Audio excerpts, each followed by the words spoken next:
a crise econômica internacional. Esse é o tema de hoje do seu Agenda Econômica. Quem está conosco é o professor Carlos Pio, da Universidade de Brasília. Participa dessa entrevista o jornalista Davi Emerick. Davi, tu quer colocar aí a questão da dívida, não é mesmo? Professor, o que fica e soa estranho é que os países buscam a eficiência, economistas falam, modelos e tal, e os países se endividando muito, inclusive os países que se vendem como os mais eficientes do mundo, com dívidas astronômicas, dívidas públicas astronômicas. Por exemplo, o Japão tem uma dívida pública em relação ao PIB de 225,80%. O São Cristóvão e Neves, que é um pequeno país aqui da América do Norte, esse índice é de 185%. O Líbano, 150,7%, o Zimbábue, 149%, a Grécia, 144%, a Islândia, 123,80%, a Jamaica, 123,20%, a Itália, que está em 8º lugar nesse ranking, 118,10%, e o Brasil, que está em 31º, está até bem, um percentual de 60,80%. Como é que o senhor avalia isso? Olha, eu avalio, quer dizer, tem vários países aí que são muito mal gerenciados, né? São países ou que passaram por situações muito extremas. É o caso do Líbano, né? Teve situação de guerra, de invasão israelense, quer dizer, destruição de algumas coisas. Existem países aí que estão absolutamente fora do circuito financeiro internacional. O Japão, por que essa situação? O Japão tem duas questões. País tão disciplinado, né? O Japão tem duas questões. Uma delas é que... PIB de 5 bilhões e deve mais de 5 trilhões e deve mais de 10 trilhões de dólares. Quer dizer, ele tem uma população que envelheceu muito. Deve 3 vezes mais. E ele tem uma população e ele tem, ao mesmo tempo, uma economia que não cresce há 15 anos. Então, a pressão sobre o gasto público é muito forte no Japão. Por mais que seja um país disciplinado do ponto de vista de vários aspectos, ele, do ponto de vista fiscal, tem uma situação. Agora, o número do endividamento não dá para a gente a clareza sobre a capacidade, o que é importante, que é a capacidade de fazer acreditar aos credores que é possível pagar, que você vai pagar. Então, ninguém tem essa dúvida em relação ao Japão, que tem uma moeda, que é moeda de reserva, para uma pequena porcentagem, mas 10% das reservas mundiais são feitas em iene, né? 25% em euro, 60% em dólar, né? Então, mesmo com essa situação fiscal, as pessoas ainda acreditam na força do iene e continuam rolando a dívida japonesa, né? Então a situação por si só, por exemplo, Itália, no quadro que foi dito, não é uma situação tão terrível assim. A situação italiana melhorou bastante nos últimos anos. Ela já teve uma dívida superior a 160% do PIB, né? Então tem diminuído. A Espanha sequer aparece no quadro, né? A Grécia, eu falei um pouco antes, tem uma situação de péssima gestão macroeconômica há muitas décadas. Quer dizer, a Grécia jamais caracterizou como um país com gestão econômica racional. Talvez a gente possa fazer a brincadeira, né, de que a Grécia é o mais latino-americano dos países europeus, né? Então, nesse sentido, são razões diferentes, mas a pressão pode ser igualmente forte sobre a necessidade de reformar. Quer dizer, praticamente todos esses países, Japão entre eles, precisa aumentar drasticamente... O Brasil está bem sendo o 31º e está com essa relação de apenas 60,80%. Lógico, está bem, está muito melhor do que era no passado, e boa parte desse endividamento aí, ou quase todo ele, é em moeda... Todo o endividamento do governo brasileiro é em moeda local. A maior parte, quase a totalidade da dívida externa é privada, né? O que não significa dizer que o governo pode ser irresponsável, porque para que uma empresa privada pague a sua dívida externa, ela precisa juntar reais, levar a autoridade monetária, ao Banco Central, trocar por dólar, então precisa ter o dólar lá. E para ter dólar lá, precisa ter uma economia bem gerenciada. De grego aí, falar que tem... De maneira nenhuma, exatamente, de maneira nenhuma. Professor, o senhor falou aí rapidamente sobre a questão dos movimentos sociais, quer dizer... uma vez que o governo passa a determinar aqueles ajustes, né, nas contas públicas, começa a demitir pessoas, começa a mexer na questão da aposentadoria, aumentar, dilatar o prazo, a idade mínima para a aposentadoria, o tempo de contribuição, coisa desse tipo, como nós estamos vendo na Grécia hoje, um pouco na Espanha, quer dizer, uma revolta popular, principalmente na Grécia, pessoas revoltadas indo para a rua, confronto com as polícias e tudo. Como é que fica a questão da governabilidade desses países, tendo como cenário esse sonho da União Europeia, de um bloco unificado, coeso, harmônico? Leval, é uma pergunta importante. A gente precisa separar algumas coisas aqui. Primeiro, é que a crise econômico-financeira europeia, grega, espanhola, portuguesa, irlandesa, ela se torna uma crise social, mas é a crise social dos ricos. Quem mais vai ser punido nesses países são funcionários públicos que ganhavam salários muito superiores à média nacional. O cidadão mais pobre nesses países não está sendo necessariamente o mais prejudicado. E é por isso que tem uma visibilidade tão grande. O funcionário público grego que vai protestar na frente do parlamento, como eles fizeram, é um sujeito regiamente pago. E que trabalha pouco, descansa muito. Então, nesses termos, a gente precisa separar. Uma coisa é o cidadão comum, que não é funcionário público, que não detém privilégio. A mesma coisa acontece no Brasil.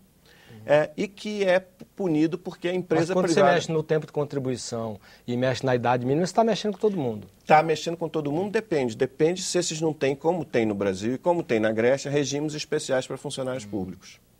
Então, no caso do Brasil, você pode ter situações em que aumenta o tempo de contribuição para o INSS. Mas a reforma da Previdência mais necessária para o Brasil crescer mais é do setor público. São 950 mil pessoas que recebem, por meio de um regime particular de aposentadoria, contribuições que são equivalentes ao seu último salário. Coisas muito piores acontecem na Grécia. Só para dar uma ideia, nós temos o 13º salário. A Grécia, por criatividade e descalabro da gestão macroeconômica, tem 16. Mas é 16 para os funcionários públicos. 16 salários. 16 salários por ano. Azeitona que aguenta.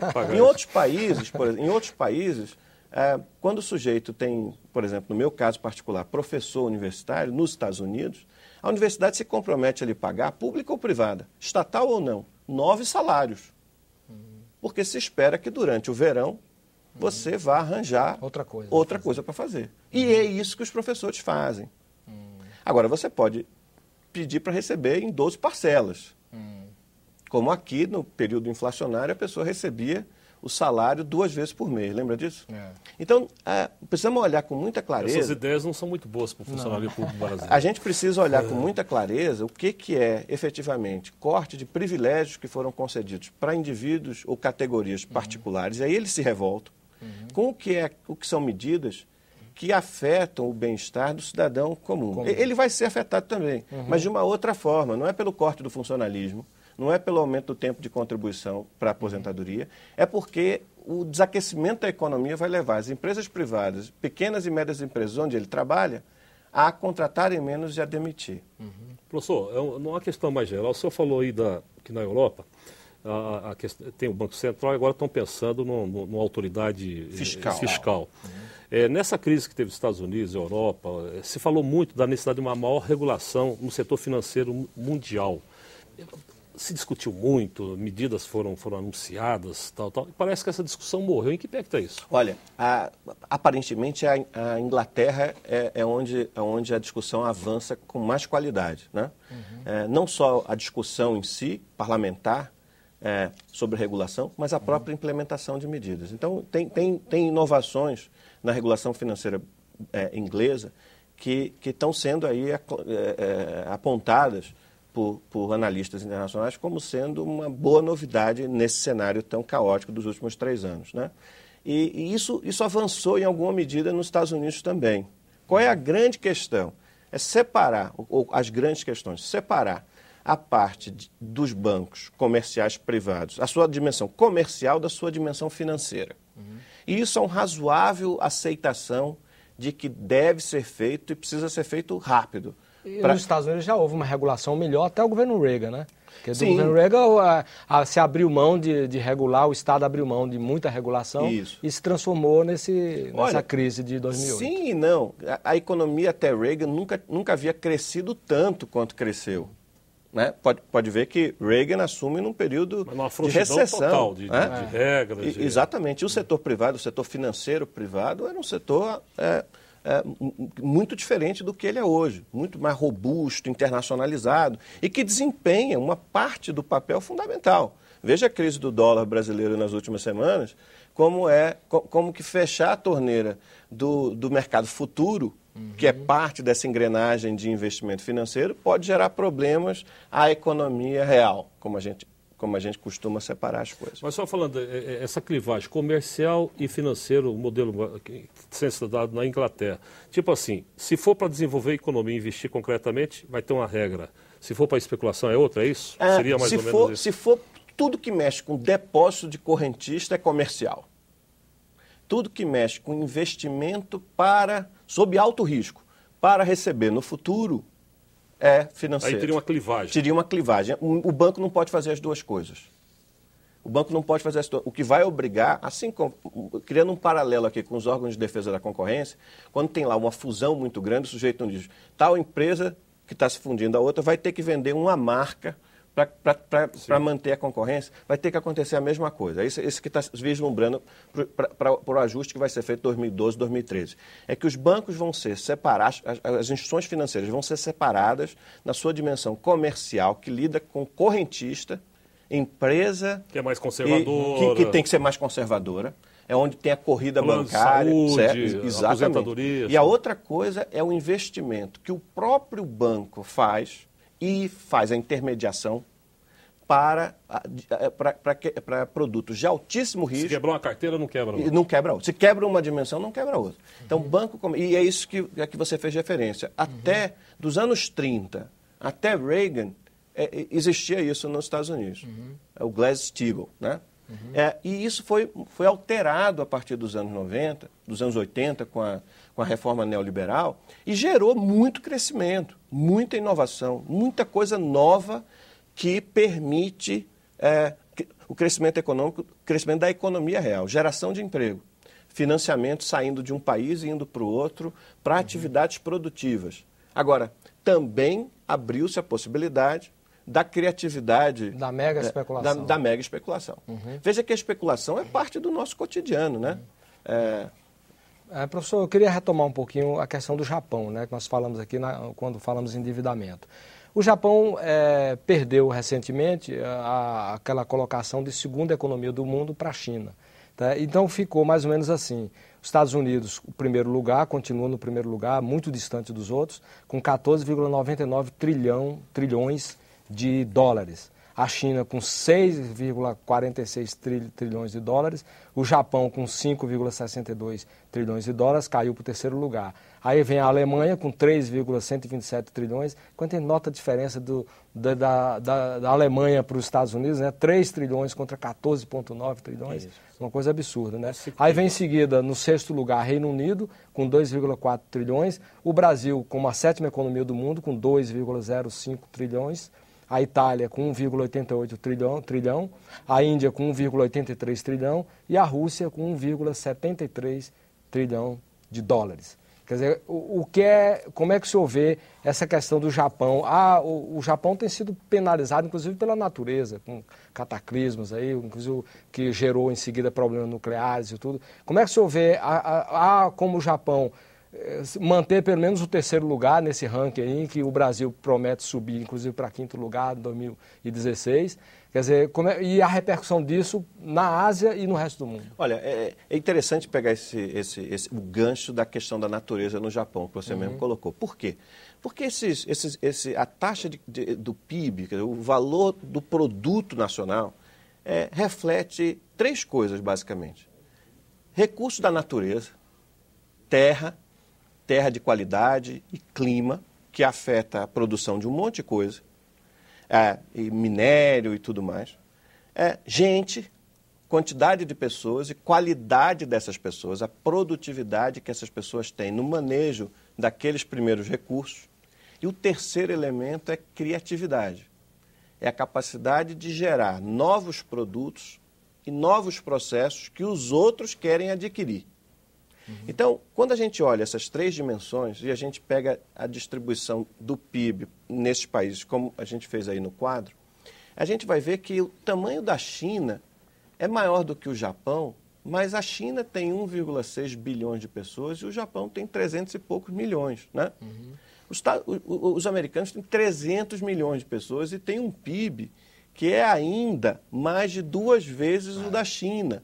Quer dizer, os Estados Unidos têm 1/5 da população e um território que é apenas marginalmente maior do que o da China e tem que é o PIB um per PIB capita muito enorme. maior. Por isso que o PIB per capita vai ser tão superior. Então, onde é que eu quero chegar com isso? É que nenhum japonês perdeu noite de sono porque o PIB chinês subiu. Como não aumentou minha conta corrente, minhas aplicações financeiras, porque o Brasil subiu de 10º para 7º e vai chegar a 5º até o final dessa década.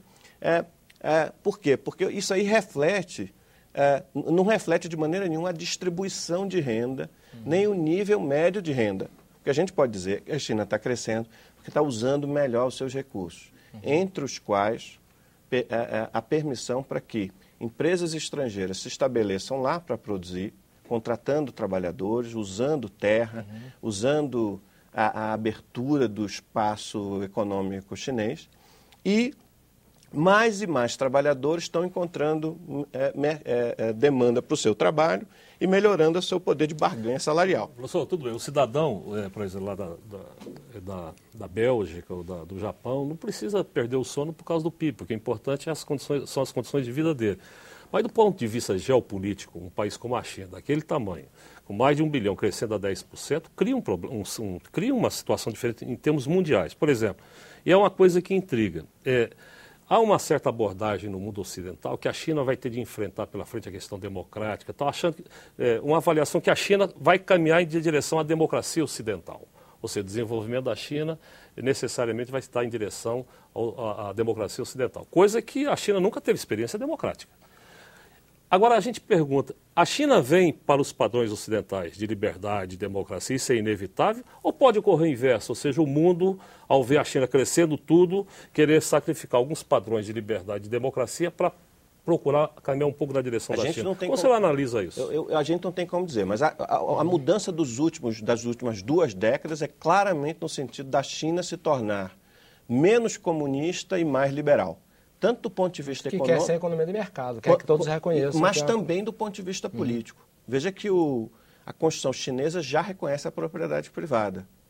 Então, nesse sentido, a China volta a crescer porque ela se abre para o mundo e porque ela permite que empresas e indivíduos... Mas não está em construção alguma coisa entre o coletivismo que o senhor citou e a ideia de mercado que a gente conhece? Eu acho que não. Eu acho que existe, sim, ainda um coletivismo muito forte que é responsável por calcanhares de Aquiles muito profundos na China. O financiamento, por exemplo, dos bancos estatais chineses a empresas estatais chinesas é terrível e opaco. Ninguém sabe exatamente como é que é. A corrupção dentro do Partido Comunista, porque está vinculada ao funcionamento de empresas e bancos, é enorme.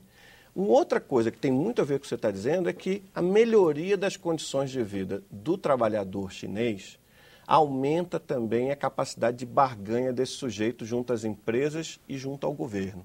A China já tem blogueiros que falam para o mundo inteiro. A China já tem...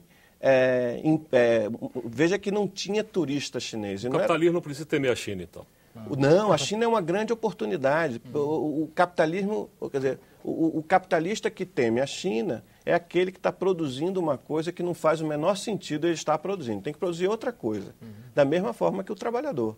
Tem espaço para a China crescer e o mundo todo crescer, como tem sido as crescentes vendas de produtos e serviços do Brasil para o mercado chinês. Imagina quando a China começar a tomar café. É verdade. Professor, tem sempre um ditado chinês, nós estamos caminhando para o final do nosso programa, queria que o senhor avaliasse essa questão quer dizer, um ditado chinês que diz que a crise traz sofrimento, mas gera oportunidades. Quer dizer, é uma oportunidade esse momento de crise para que os países emergentes se aproximem mais dos 7 grandes países mais desenvolvidos do mundo? Depende de cada um das reformas que for capaz de fazer. não acabou de maneira nenhuma o imperativo de aumentar o estímulo à eficiência, à produtividade, ao conhecimento, à geração e ao uso do conhecimento que os outros já produziram. Então, alguns países vão conseguir fazer isso de maneira muito eficaz. Foi o que a Coreia fez num outro momento que não foi de crise. Então, não é que as oportunidades surgem só com a crise. Mas se nós, Brasil, nós, países da América do Sul, vamos conseguir fazer isso... BRICS, por exemplo, Rússia, Índia... Claramente a Rússia não consegue. As confusões da última semana aí com o Putin dizendo que vai ser candidato a presidente e o Medvedev vai ser candidato a primeiro-ministro e a demissão do ministro das Finanças, que era um sujeito importante no equilíbrio da Rússia, mostram que a Rússia é a velha Rússia. Homens fortes e mandões. A Índia? A Índia tem problemas sociais gravíssimos. 60% da população indiana tem subnutrição. A Índia precisa comer mais. Devia ser objeto da ação da política externa brasileira. Vender mais produtos alimentícios para a Índia. Infelizmente, a gente achou que a Índia é nosso parceiro para bloquear o liberalismo do mundo. Na sua equação sobraram Brasil, a África do Sul e a China. Desses países, a China tem as melhores tem condições, até tem momento mais estabelecido, mas tem que resolver problemas sérios, como a gente estava falando ontem.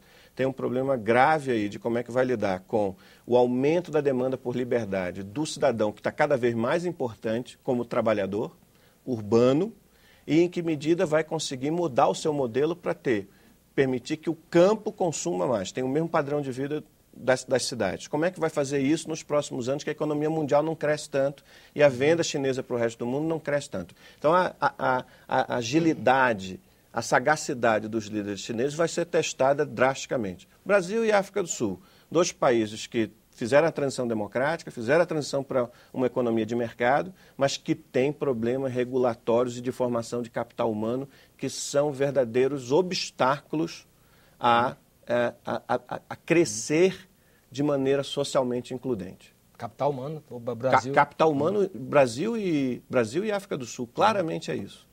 E o Agenda Econômica fica por aqui. Se você tiver críticas ou sugestões ao nosso programa, entre em contato conosco pelo nosso portal www.senado.gov.br/TV. Você poderá também fazer download ou cópia deste e de outros programas da TV Senado. Nós agradecemos a entrevista e as informações que nos foram prestadas pelo professor Carlos Pio, do Instituto de Relações Internacionais da Universidade de Brasília, UNB. Agradecemos também a participação do jornalista Davi Meric. A você de casa que nos acompanhou, muitíssimo grato pela sua audiência. E até o próximo Agenda Econômica. Até lá.